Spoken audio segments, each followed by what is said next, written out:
Welcome to another episode, everyone.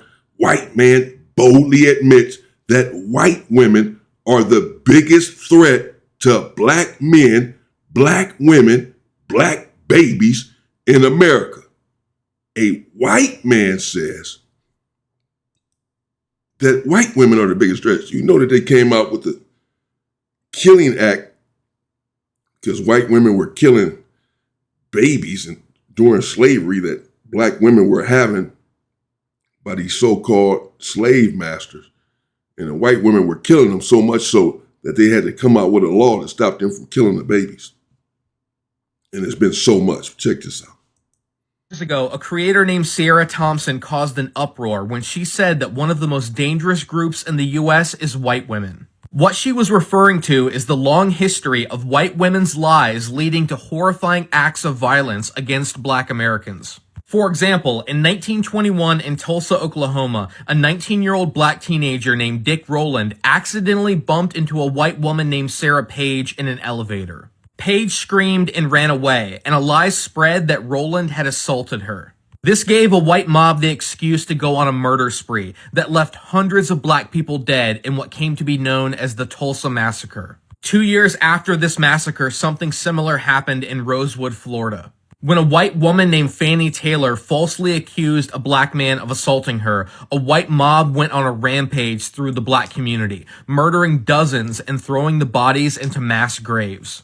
In 1955 in Mississippi, a white woman named Carolyn Bryant lied and told her husband that a black teenager named Emmett Till had tried to assault her. That night, Bryant's husband went out and kidnapped Emmett Till, tortured, and murdered him. Neither Carolyn Bryant nor her husband ever faced any consequences for their actions. This dark history is the reason why Sierra Thompson argued that white women can be so dangerous. And she was also responding to several cases across the country in the past few years where white women have called the police on black people, putting their lives in danger. For example, in 2020, a white woman called the police on a black man birdwatching in Central Park after he asked her to put her dog on a leash. Because police encounters with black Americans so often turn deadly, many people argued that by simply making that phone call, this woman was setting herself up to be an accomplice to murder.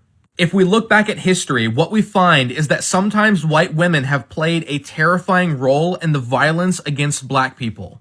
And there were even some women who made a career out of calling for this kind of violence, both in the United States and around the world. In the 1920s, Ray Beveridge, a former actress turned right-wing activist, went on a speaking tour across Germany where she protested the presence of black troops in that country. As part of the Versailles Treaty that ended World War I, the Rhineland in Germany became a demilitarized zone. And when the French army occupied that territory, they enlisted black soldiers from Senegal. People like Beveridge began a racist campaign calling for these black soldiers to be removed from Germany to protect white women. Her speeches were titled The Black Horror and The Black Shame. One way that she drummed up racist fears was by constantly warning about the threat of mixed-race children to the purity of the German race. During her tour of 25 German... Yeah, sounds about right. They really think they're the purest race on freaking earth, the purity of the German race. Boy, these people are crazy. But pay attention. I believe this to be true. I've been saying it for some time. They deliberately put cases on men. Many black men have went to prison for rapes against these women that they did not commit. Men that went to death row for this. They used their white supremacist power to their advantage. They act like they're friends to black people and black women. Not all, of course, but many of them. And they use this to befriend you, but all of the time knowing that their group, their husbands, their, wretched men, they're diabolical, dangerous, violent men have the power and the violence within them to straighten out anything that they have a complaint about. They use this to their advantage. Cities, Beveridge warned about the brutal cravings of these savage blacks for white women.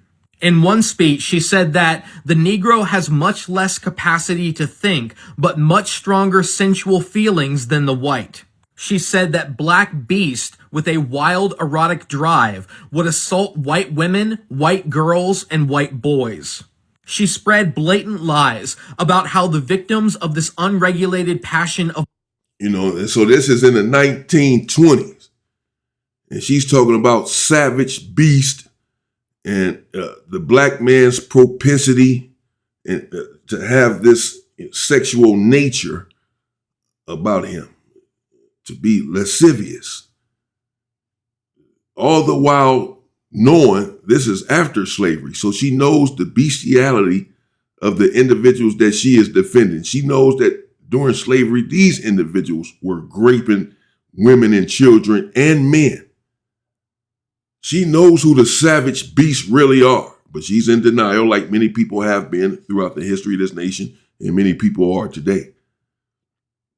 The PR campaign that these individuals put down needs to be studied. The most violent individuals in the world have convinced the world that we are the most violent. This needs to be studied. The people who are on welfare the most are convinced the whole world that we are welfare queens and kings. This needs to be studied. The way that they get away with this needs to be studied. Black men would often be found close to death, their bodies torn through the brutal attacks, some of them with wounds from bites, which showed obviously how the wild black beast had fallen upon its victim. Every single time Beveridge gave a speech, she would include dozens of outright lies, such as that 60% of the children of mixed race were born with syphilis, or that in German brothels, every girl has to satisfy 10 black men every 3 hours. She even took propaganda photos like this one, where she held a well-nourished black child and a malnourished white child, trying to claim that black children were treated better than white children in Germany. During her speeches, Beveridge constantly used the N-word when describing black people, and she argued that the use by France of black troops on the Rhine was detrimental to the culture of the world.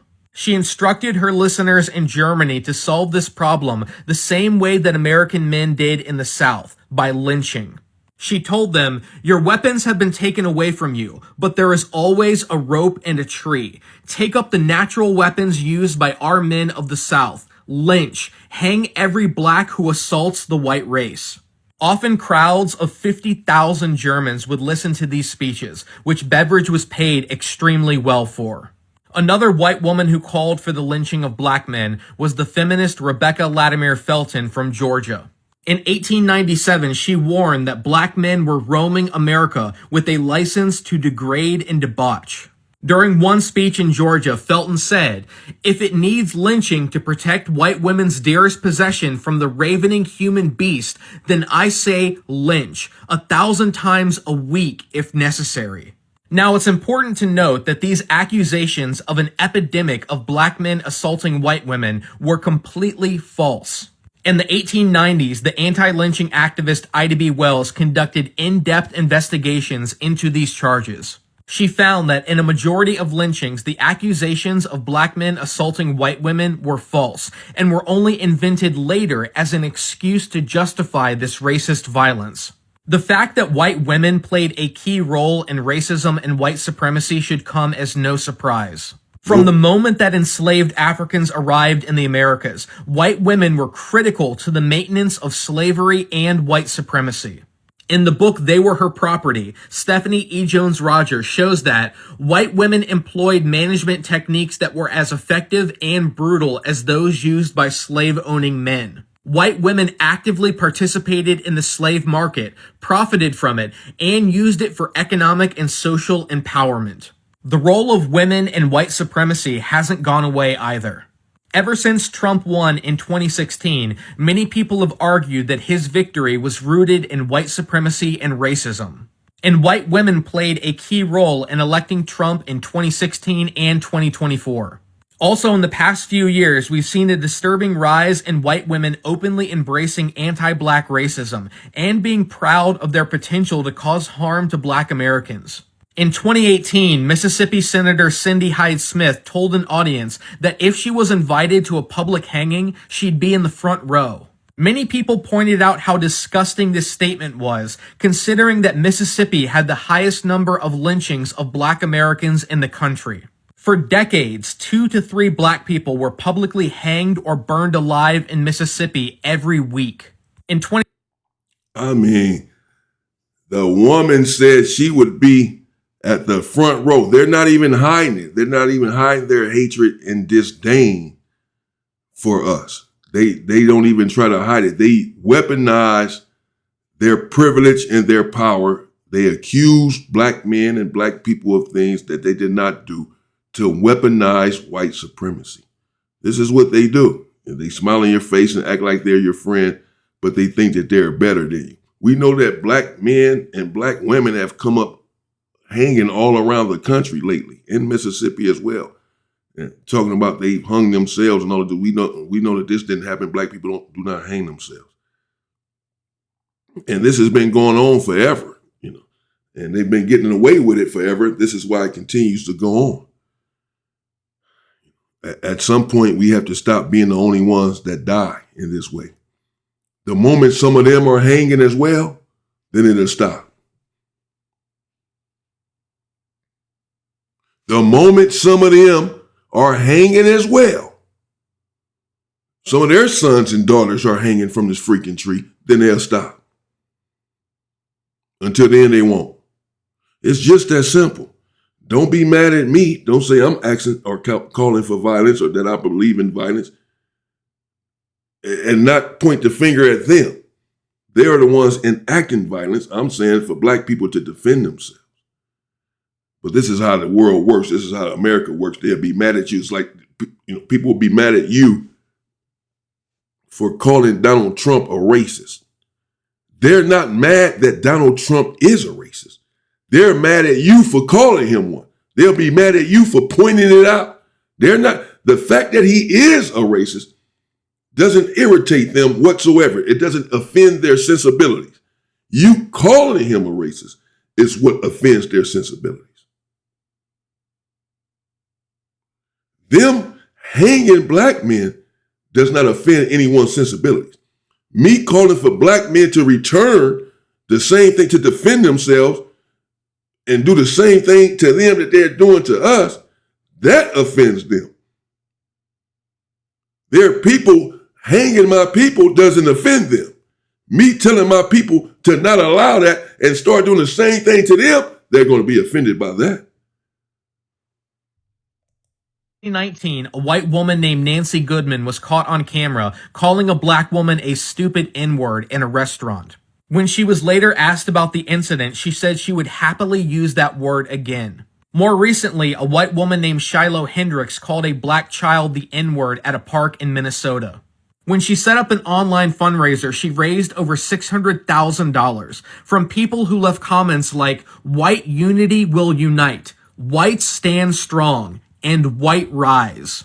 After this story spread around the world, a white woman named Lily Gaddis went on the Piers Morgan show, and she not only defended Shiloh Hendricks using this racial slur against a child, but she admitted that she frequently uses the N-word herself. When white women admit to using the N-word and take pride in their ability to weaponize their whiteness and put black lives in danger, they are following in a dark legacy in this country that goes back to the days of slavery and lynching. That's why it's been so disheartening to see some white women come on this app and talk about how they have black fatigue. Whenever any white person uses this phrase, we all know what they're really saying. Black fatigue is just another way of saying the N-word. And we've seen this kind of rebranding before. We saw how in the early 2000s, white people started using the word thug instead of the N-word. We've seen how racists used the term alt-right when they were really describing the same white supremacy this country has always dealt with. What's so troubling about this conversation around black fatigue is that it fits into a trend of white women gaining influence by using racist dog whistles. When people like Ray Beveridge spread her hatred in the 1920s, she reached thousands of people. Thanks to social media, the Ray Beveridges of today can spread their hate to millions. Now, I want to make it clear that by covering this information, I'm in no way saying that we should condemn all white women or use this history to incite violence or hatred against any women. We can't change the past, but we can change how we act in the present and how we work together to build a better future. We have to stand up and condemn racism whenever we see it, no matter who it comes from. Because the only real fatigue comes from living in a country that is still poisoned by racism and division. The only way to move forward is united as... No. Thank you, brother. The only real fatigue are these people. These spineless, tailback cave dwellers. That's the only fatigue, are these sick individuals. That's who we're sick of, like I said. And they only do this because they get away with it, because they don't lose their children. The moment that they start losing their children too, they'll stop taking ours. It's just that simple. I'm sorry. It's an eye for an eye. I don't believe in violence. Just self-defense and going on the offensive as a means of self-defense. I just believe that if we find one of our children drown in the pool, then the favor should be returned. And only then, when they understand and feel our pain, will it stop. There you have it. Let me know what you think in the comments. White women, instrumental to white supremacy. They've weaponized their whiteness. They've used their whiteness to get black men killed consistently in this country. Since slavery, white women going around getting rich by hating on black people and saying how they should be lynched. But if it ain't snowing, y'all ain't going, huh? Stay safe and stay free, people.